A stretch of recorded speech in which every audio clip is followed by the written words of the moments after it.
Good morning, everybody. I've had a couple questions on how to do using a system font as a shadow layer since Design Space updated to Design Space 3. So I wanted to show you how to do that real quick. Excuse me. My computer, for whatever reason, I've been testing this all morning, it won't save it as a PDF anymore. So I've got to work around for that.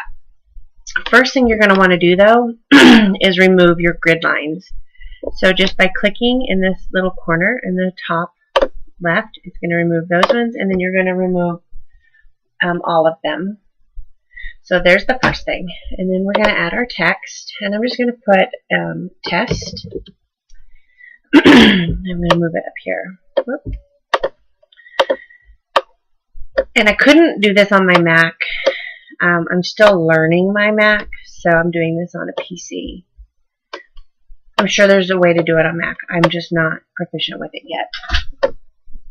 So you want to change this to a system font.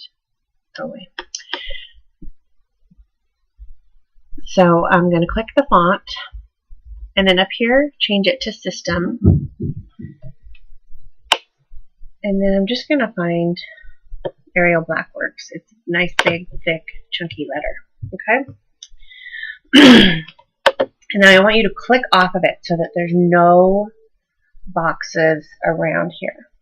Now what I'm going to do, and you can't see it, is on my keyboard I'm going to hit the Control key on the bottom left, and there's also one on the right. They're kind of down by the space bar. And then up on the top there's one that says PRTSC. And so I'm going to hit the Control and the print screen. And you don't see anything on my computer. It doesn't do anything, but I just screenshotted this. And so then you're going to go into Paint, and I'm going to click Paste, and it's going to place it right there. But I don't want all of this. I'm not going to import all of this into Design Space. So then I'm going to come over here, and I'm going to click Select. And just on the outside of my text here, I'm going to put a box. You don't have to be exact or perfect or anything. And this is why you took the grid lines out. Otherwise, they would show in here, and then it's going to make it harder to import. So now that I have my binding box around my text, I'm going to hit Cut. And it's going to take it away. Then I'm going to go up here to my arrow, and I'm going to say New. Nope, I don't need to save this. And now I'm going to paste, and I'm going to have just my words. And sorry, I had to check out the window, but here in Siren. So now I'm going to save this just on my desktop. I save everything to my desktop. I'm just going to call it Test, and I'm going to change the file format to a JPEG and save it. So now I'm done in Paint. I can close that out, and I'm going to come back into Design Space. And the first thing I'm going to do is I want to oh, I didn't flatten this. I'm sorry. I'm doing the workaround. So I'm going to move this out of the way, and I'm going to go to Images. This is why I got a Mac. My PC is really slow. Actually, it's my laptop. But same thing. Oh, seeing I'm wrong. More coffee. I need to upload. And then I'm going to upload my image, and I'm going to browse. And I saved it to my desktop. And I'm going to go down and find my file that I named Test. Okay. So there it is. This is a very simple image. It's just black and white. There's no huge detail. So I'm going to just click on Simple.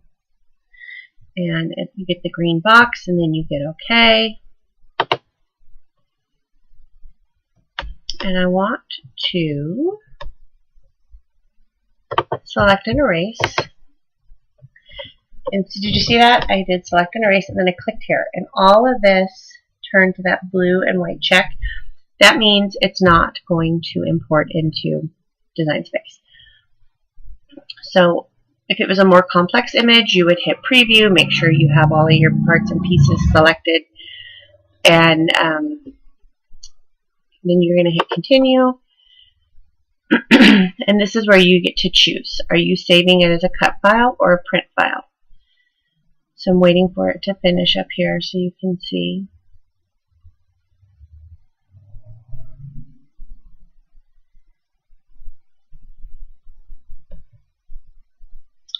Well, it's supposed to put little things up here, but my computer's slow. This, you see how it's still black? This is going to import it as a print and cut file, which is not what we want. See how this is like grayed out and you can see the cut lines? This is going to do it as the cut file that we want. So I don't need to tag it. I'm not anything different than test. And say save. I'm not waiting on my computer to differentiate those for me. And I'm going to import. And you can see that it imported as a cut file because I have the scissors here. Now, for clarity, this is our original. I'm going to just change the color on this so we can see the difference. And I'm going back to the file we imported. I'm going to make it a little bit bigger. I'm going to ungroup my original.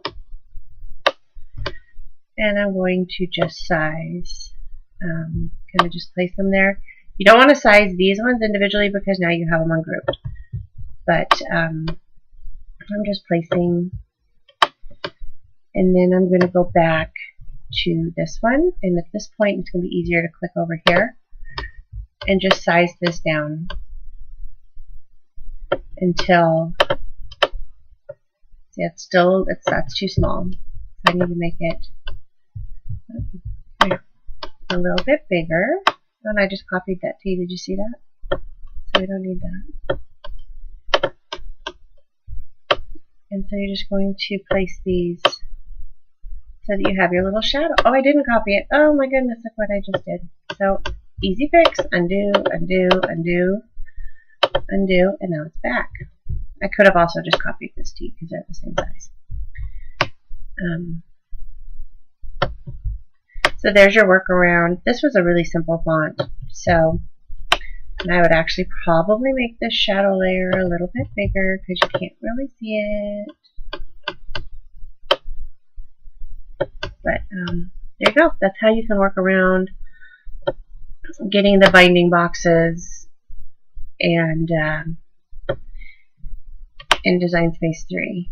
So I hope that answered any questions. And you just got to play with this to get these the sizes that you want so you can have the shadow feature that you want. But let me know if you have any questions. Happy Sunday, guys, and thanks for watching.